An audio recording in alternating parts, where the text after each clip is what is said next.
it was over in like literally a minute. Everybody was running for the hills.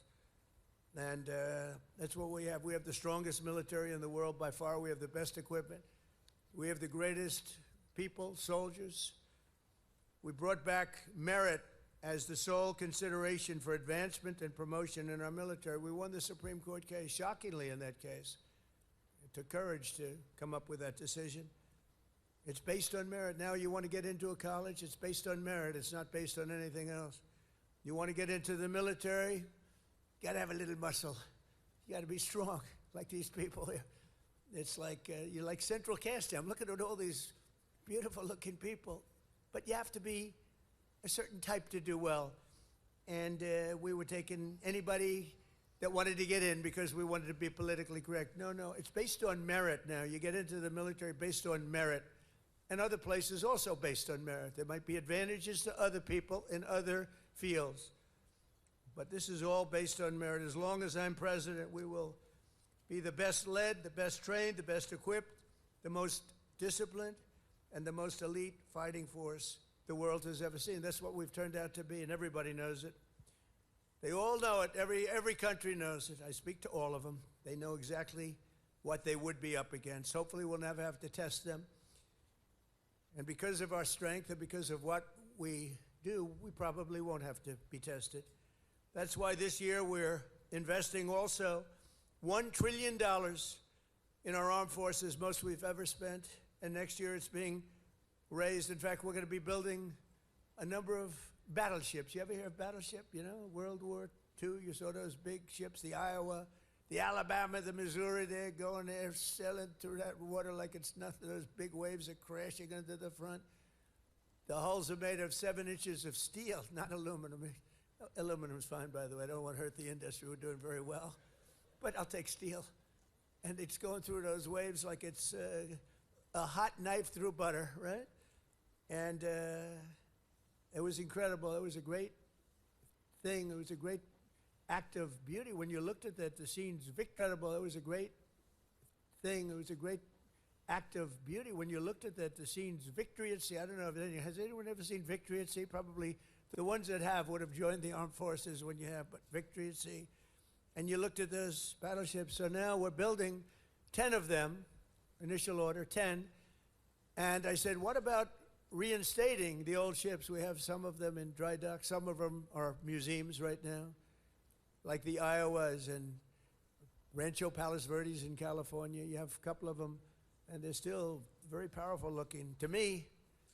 So I said, what about bringing them back? They said, sir, it would be no good. Why do you say that? The new battleship that we have, which I've seen and helped design, I put a little more spirit in the hull, a little more, give me a little bit more hull. And I want that ship to look gorgeous, you know. Forget about stealth. They say, oh, it's stealth. They design ugly equipment for stealth. Well, we're designing great-looking equipment, also stealth. But I said, well, what about bringing them back? Sir, the new ships, the new battleships that we have almost very soon under construction will be, listen to this, 100 times more powerful than the ships that we got to see in the 1940s.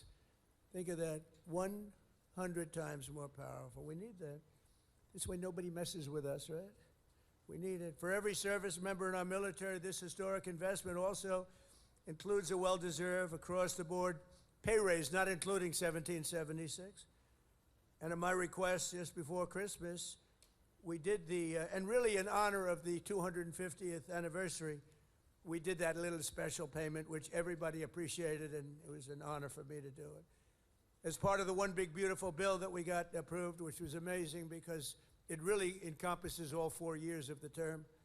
We'll also be investing over $1 billion to improve on-base housing, and a lot more than that at Fort Bragg. We're going to be doing, if we get the congressman's wish, we're going to be doing a lot more than that. We're also going to spend billions of dollars on improving here and around the area.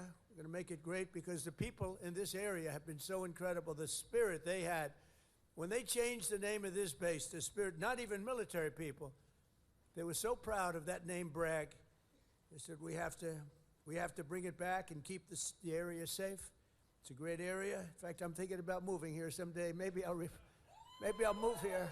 with our great movie star. We'll move here with our First Lady. We'll move to Fort Bragg. Would you like that, darling? She loves you. It's a possibility. Actually, it's not a bad idea because we love it.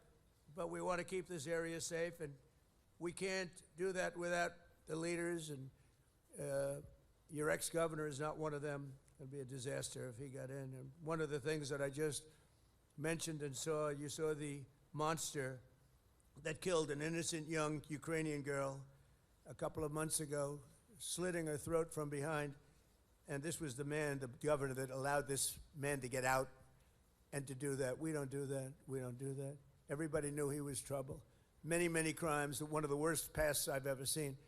And she sat down, she had her throat slit. And that's not going to happen with Michael Watley, that I can tell you. So I just want to tell you it's very important because our military has to be protected. Our people have to be protected. And they will decimate our military. Every time you come in as a Republican, a lot of Republicans, they come in, they don't do anything about it. I do beyond what anyone's ever done, not even close. To give you all of the equipment you need, we're also purchasing 30 new and modified Abrams tanks. Still the best tank, right? Still? It was named in honor of Stacey Abrams. Only a few very political people would understand that. Congratulations. Thank you very much for a great name, Stacey. But brand new Abrams tanks, 48 new Black Hawk, Chinook, and King Stallion helicopters, the best in the world, the latest equipment, and 86 armored multi-purpose fighting vehicles, all of the things that you've been wanting to get, all brand new. And we're going to be reviving our strength. We're going to be doing many other things that nobody thought was even possible. And we're actually using that strength to defend the core and vital interests of the United States, and very simply put, America first. You know, it's all about America first. We were putting America last. These people that were running our country were putting us last. We're now America first. And we'll help other countries. We have a very good relationship with NATO, but NATO took advantage of us for many years. We were paying for almost 100% of NATO. Now they're paying their own bills. I got them to pay. We took them from not paying 2% GDP to paying in full 5% GDP. Big difference, like day and night. With the help of our military, we stopped the invasion on our southern border for 9 straight months. 0 illegal aliens have been admitted into the United States, and that's done by the radical left. Those charts are made up by the radical left, so I can't imagine that they could be wrong, because it seems hard to believe we could have had 0. My friends, these are early supporters. I have so many supporters up here. How the hell did you get into the military base? It's amazing. I'm a little worried about that. Let's check security. But no, I have so many. You know, I have women from North Carolina. It's about 50 or 60 of them. And they followed me all over the place. Where are they? They got to be here. Oh, yeah, there they are. They're great. Oh, there they are. There are sometimes 50. And I don't know what the hell's going on with their husband, because they're, you know, traveling to California. They're all over the place. But they've gone to almost 200 rallies, and it's so great. It's so great. We have Susie Wiles here also, who's the first female chief of staff, and she's done a fantastic job, and she's standing right next to those great patriots from North Carolina. No, they would go all over. It didn't matter where I was. Sometimes I'd see them, like, I made a speech in London. They ended up being, they must be pretty wealthy, that's all I know, because they do a lot of traveling. But thank you very much for being here and for your support for years, because they were there right at the beginning. 2015, even 2015, before we started. Some of them were there before I even announced. They said, he'll be a good president. We need a good president. But they're amazing patriots. Thank you very much. Appreciate it. And last summer, I ordered devastating strikes on Iran's key nuclear facilities, and something that was called Operation Midnight Hammer. That's exactly what it was. 1 o'clock in the morning at midnight with no moon. You couldn't see a thing.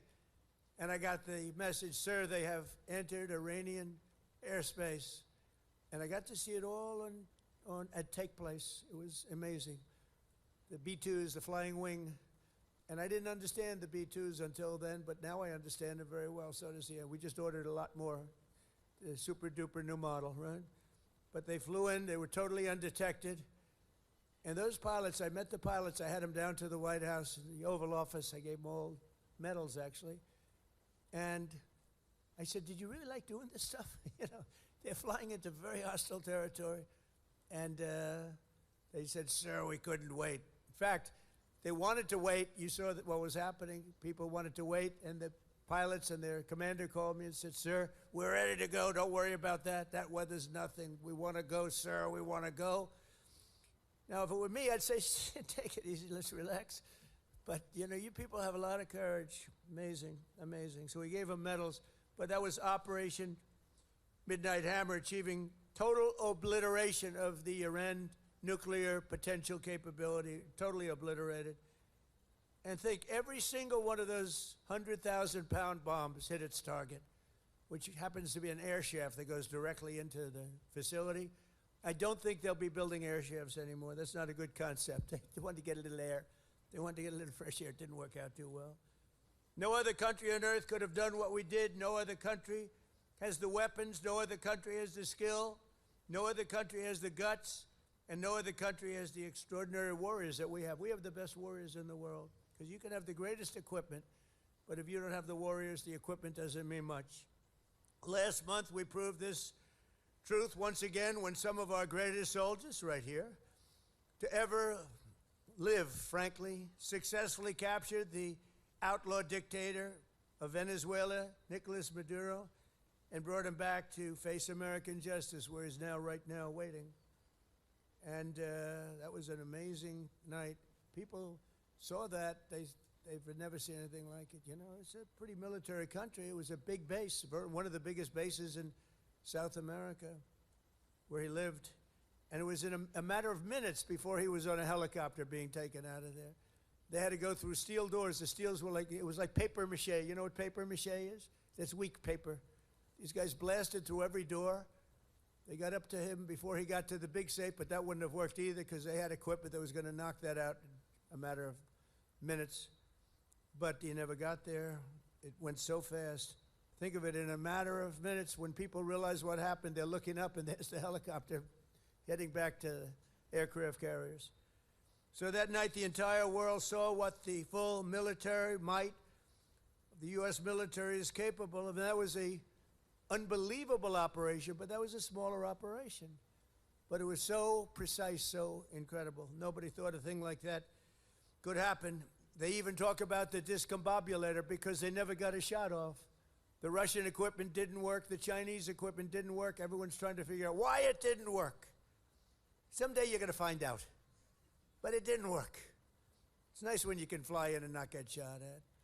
Although we did have 3 helicopter pilots who were wounded pretty badly in the legs, landing, and a couple of machine gunners seemed to have made it through a thicket of bombs, but they were taken out rapidly by our snipers who were stationed on platforms, actually unbelievable helicopter platforms all the way the line, and they were taken out immediately, and those pilots were incredible and really brave. I may see some of them very shortly. They were hit pretty bad in the legs. You know, they're landing a big chopper, and they're being shot at from close range by a machine gun, so that's not a comfortable feeling. They landed it perfectly, and they got out of there perfectly, and they're just brave guys and very talented, skilled people. With your help, America is winning again. America is respected again. And perhaps most importantly, we are feared by the enemies all over the globe. They fear us. And, you know, I don't like to say fear, but sometimes you have to have fear because that's the only thing that really will get the situation taken care of. We have a situation right now where we sent a very big carrier group to Iran. I'd love to see if we could make a deal. They've been difficult to make a deal. I thought we would have had a deal last time. They wish they did, and that's where we did Midnight Hammer. But with the restored strength and the tremendous power that we've now built up over the last number of years, even though there was an interlude with Biden, who is the worst president in the history of our country. But the interlude, fortunately, was ended quickly, and we started the process again and built upon what we had already done the first 4 years. But we're also bringing peace all over the world. I ended 8 wars in just 10 months. 8 wars are ended. And we have a couple of more to go, but one in particular, Russia-Ukraine. It's a mess. It's a horrible thing. And I think we'll get there. It takes 2 to tango. You have to remember that. And we have to get there. tremendous casualties, number of casualties. There's a war that if we were involved in that war, it would have been over very quickly and effectively, but we're not, fortunately. In fact, we're not spending any money. We are spending and sending weapons to NATO, and because of the increase from 2% to 5% of GDP that the NATO countries are paying, they pay us full for the weapons, and then they distribute the weapons to mostly, I guess, Ukraine, but that's up to them. They buy them, and we do make the greatest weapons of any country in the world by far, most effective weapons. So my message to all of the warriors here today is that your commander-in-chief supports you totally. I support you more than, I know you've had a couple of good ones, not that many if you want to know the truth, but we support you more than any of them.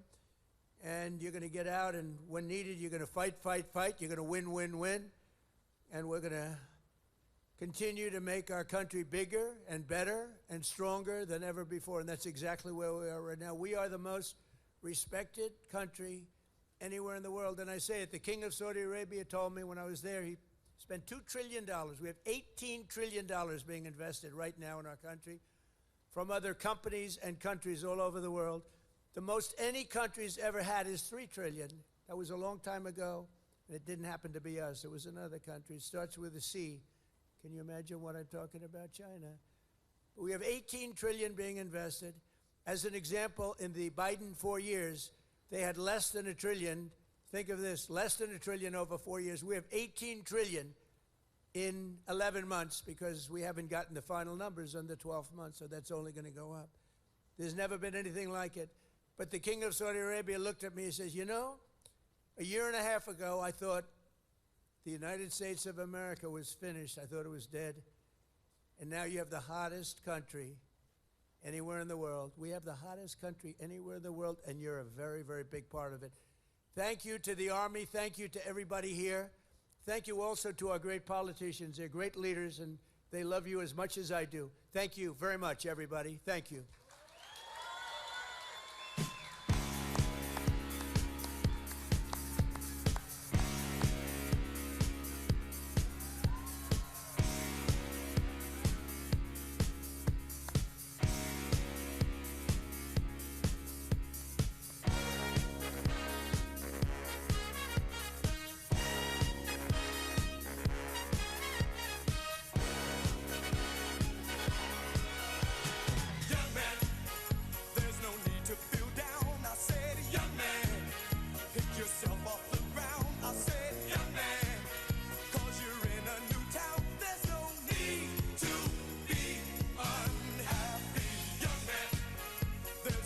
You can go, I said, young man, when you're short